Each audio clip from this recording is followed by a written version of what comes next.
உங்கள் தந்தை இரக்கமுள்ளவராயிருப்பது போல நீங்களும் இரக்கமுள்ளவர்களாயிருங்கள். நம் ஆண்டவராகிய இயேசு கிறிஸ்துவின் அன்பும் அருளும் அமைதியும் மகிழ்ச்சியும் உங்கள் அனைவரோடும் என்றும் இருப்பதாக.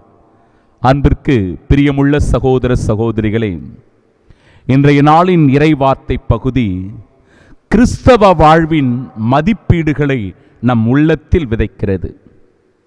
அந்த மதிப்பீடுகளை தாங்கி வாழ நம் ஒவ்வொருவருக்கும் அழைப்பு தருகிறது. பாருங்கள், உங்கள் தந்தை இரக்கமுள்ளவராயிருப்பது போல நீங்களும் இரக்கமுள்ளவர்களாயிருங்கள். இரக்கம் என்பது ஆண்டவருக்குரிய பண்பு. ஆண்டவரிடமிருந்து நாம் இரக்கத்தை பெற்றுக்கொள்வது போல நாமும் ஒருவர் மற்றவரின் மீது இரக்கத்தை காண்பிக்க வேண்டும். இன்றைக்கு இரக்கம் காட்டுகிற நிலையில் எவ்வளவோ பேர் இருக்கிறார்கள். அவர்களுக்கெல்லாம் நம்மால் முடிந்த இரக்கச் செயல்களை செய்வதற்கு நாம் முன்வர வேண்டும். ஏனென்றால் இறைவன் இரக்கமுள்ளவர். பாவங்களை மன்னிப்பதற்கு, நோய் நொடிகளிலிருந்து விடுதலை தருவதற்கு, நாம் எவ்வளவு தவறுகள் குற்றங்கள் செய்தாலும் நம்மை மன்னித்து ஏற்றுக்கொள்வதற்கு தந்தை இரக்கமுள்ளவராய் இருக்கிறார். அவருடைய இரக்கத்தினால்தான் நாம் ஒவ்வொருவரும் வாழ்ந்து கொண்டிருக்கிறோம்.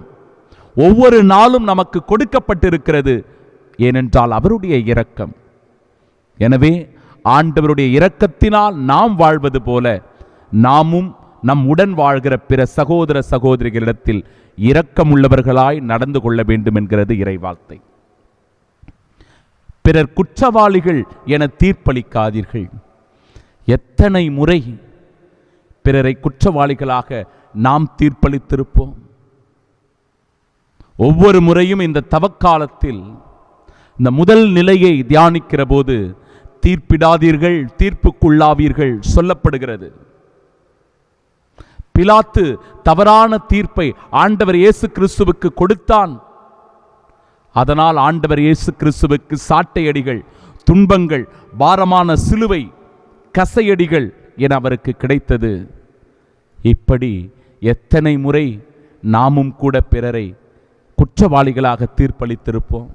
நம்மை நிரபராதிகளாக காட்டிக்கொள்வதற்கு, நம்மை நேர்மையாளர்களாக காட்டிக்கொள்வதற்கு, நம்முடைய கரங்கள் தூய்மையான கரங்கள் என்பதற்காக அடுத்தவர்களை கரைப்படுத்துவது, அடுத்தவர்களை தீர்ப்பிடுவது, அடுத்தவர்களை குற்றவாளிகளாக்குவது நம்முடைய வாழ்க்கையில் இருக்கிறதென்றால், இதோ இந்த இறை வார்த்தையின் வழியாக அதை உணர்வோம், அவற்றிலிருந்து விடுதலை பெறச் செபிப்போம்.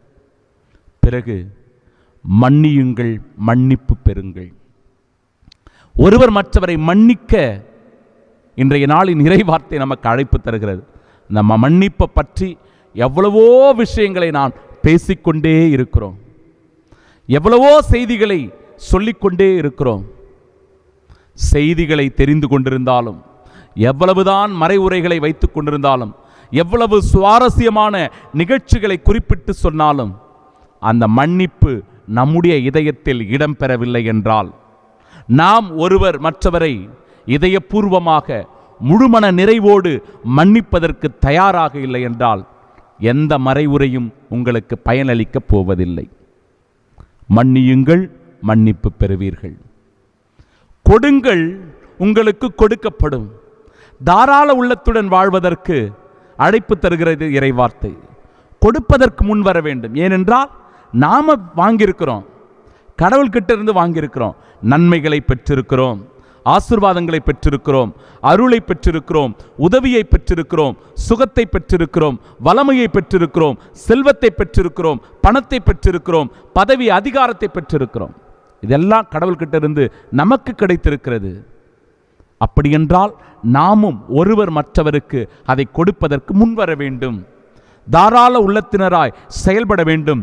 திருச்சபைக்கு கொடுப்பது, திருச்சபையில் பாதிக்கப்பட்ட மக்களுக்கு கொடுப்பது, ஏழை எளியவர்களுக்கு உதவி செய்ய முன்வருவது, தாராள உள்ளத்துடன் நடந்து கொள்ளுங்கள். கொடுங்கள், உங்களுக்கு கொடுக்கப்படும். இறைவார்த்தை பாருங்க, எந்த அளவையால் அளக்கிறீர்களோ அதே அளவையால் உங்களுக்கும் அளக்கப்படும். நீங்கள் ஒருவருக்கு துன்பத்தை கொடுத்தால் அவர்கள் உங்களுக்கு துன்பத்தை பரிசளிப்பார்கள். நீங்கள் ஒருவரை இழிவுபடுத்தினால் அவர்கள் உங்களை இழிவுபடுத்துவார்கள். நீங்கள் ஒருவருக்கு அவப்பெயரை கொண்டு வந்தால் உங்களுடைய பெயரை அவர்கள் கெடுத்து விடுவார்கள். நீங்கள் ஒருவர் மீது இரக்கம் காட்டினால் நீங்கள் இரக்கம் காண்பிக்கப்படுவீர்கள். நீங்கள் ஒருவரை அன்பு செய்தால் உங்களை அன்பு செய்வார்கள். நீங்கள் ஒருவரை மன்னித்தால் அவர்கள் உங்களை மன்னிப்பார்கள். இப்படிதான் வாழ நாம் ஒவ்வொருவரும் அழைக்கப்படுகிறோம். முதல் வாசகத்திலும் கூட நாங்கள் பாவம் செய்தோம், வழி தவறி நடந்தோம் என்று தங்களுடைய தவறான வழியை, பாதையை ஆண்டவர் முன்பாக சொல்லி, ஆண்டவரே உம்முடைய கட்டளைகளை மீறி நடந்திருக்கிறோம், இதனால் பாவம் செய்திருக்கிறோம், தவறான வழியில் சென்றிருக்கிறோம் என்று மக்கள் வருந்துவதை பார்க்கிறோம். நீதியோ உமக்குரியது, அவமானமோ எங்களுக்குரியது. ஏனென்றால் உம்முடைய கட்டளைகளை நாங்கள் கடைபிடிக்கல, உம்முடைய நியமங்களின்படி வாழல, உம்முடைய முறைமைகளை எங்களுடைய வாழ்க்கையில் ஏற்றுக்கொள்ளல, இதனால் அவமானமே எங்களுக்கு மிஞ்சுகிறது என்று இறைவார்த்தை சொல்லுகிறது. ஆனால் ஆண்டவரே உம்மிடத்திலோ இரக்கமும் மன்னிப்பும் உள்ளது. ஆண்டவரிடத்திலே இரக்கமும் மன்னிப்பும் உள்ளது. அந்த இரக்கத்தை, மன்னிப்பை பெற்று ஒருவர் மற்றவருக்கு வழங்க நாம் ஒவ்வொருவரும் இந்த நாளில் அழைக்கப்படுகிறோம். ஆம் அன்பு சகோதர சகோதரிகளே, கிறிஸ்தவ வாழ்வின் மதிப்பீடுகளான மன்னிப்பு, இரக்கம், அன்பு, தாராள குணம் இவற்றை நம்முடைய அன்றாட வாழ்க்கையில் ஏற்று நாம் கடைபிடிக்க இந்த நாளில் சிறப்பாக இந்த தாயாம் கத்தோலிக்க திரு அவை நமக்கு அழைப்பு தருகிறது. இந்த தவக்காலத்திலும் கூட, இந்த தவக்காலத்தினுடைய தொடக்க நாள் என்னைக்கு? சாம்பல் புதன், விபூதி புதன் இல்லையா?